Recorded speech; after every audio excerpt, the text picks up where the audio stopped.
ఆంధ్రప్రదేశ్ మంత్రివర్గంలో ఉన్న మంత్రుల్లో ఎవరికి ఏ శాఖలనే దానిపై క్లారిటీ వచ్చేసింది. సీఎం చంద్రబాబు నాయుడు తాజాగా మంత్రులకి శాఖలు కేటాయింపులు చేయడం జరిగింది. ఇందులో జనసేన అధినేత పవన్ కళ్యాణ్, నారా లోకేష్ కు కీలక శాఖలు ఇవ్వడం జరిగింది. అంతేకాదు యువ మంత్రులకి కీలక బాధ్యతలే చంద్రబాబు అప్పగించారు. ఇక హోంమంత్రిగా వంగలపూడి అనితకు ఛాన్స్ ఇచ్చారు. ఇక శాఖలు చూసినట్లయితే నారా చంద్రబాబు నాయుడు ముఖ్యమంత్రి, లా అండ్ ఆర్డర్ శాఖ మంత్రి, పవన్ కళ్యాణ్ డిప్యూటీ సీఎం పంచాయతీరాజ్, గ్రామీణాభివృద్ధి, అటవీ, పర్యావరణం, సైన్స్ అండ్ టెక్నాలజీ శాఖలు, నారా లోకేష్ మానవ వనరులు, అభివృద్ధి, ఐటీ, ఎలక్ట్రానిక్స్, కమ్యూనికేషన్ శాఖలు,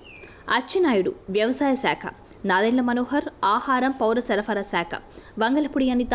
హోం మంత్రిత్వ శాఖ, పొంగూరు నారాయణ పురపాలక శాఖ, పట్టణాభివృద్ధి, సత్యకుమార్ యాదవ్ ఆరోగ్య శాఖ, నిమ్మల రామనాయుడు నీటిపారుదల శాఖ, మహమ్మద్ ఫరూక్ న్యాయశాఖ, మైనారిటీ సంక్షేమం,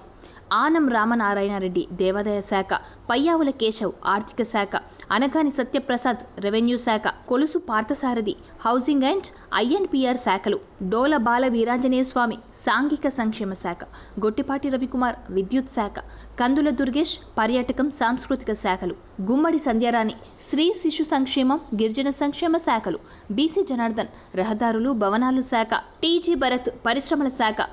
ఎస్ సవిత బీసీ సంక్షేమం హ్యాండ్లూమ్ అండ్ టెక్స్టైల్ శాఖలు, వాసంశెట్టి సుభాష్ కార్మిక insurance medical services, Kondapalli Srinivas MSME SERP NRI empowerment శాఖలు, మండిపల్లి రాంప్రసాద్ రెడ్డి రవాణా యువజన క్రీడా శాఖలు,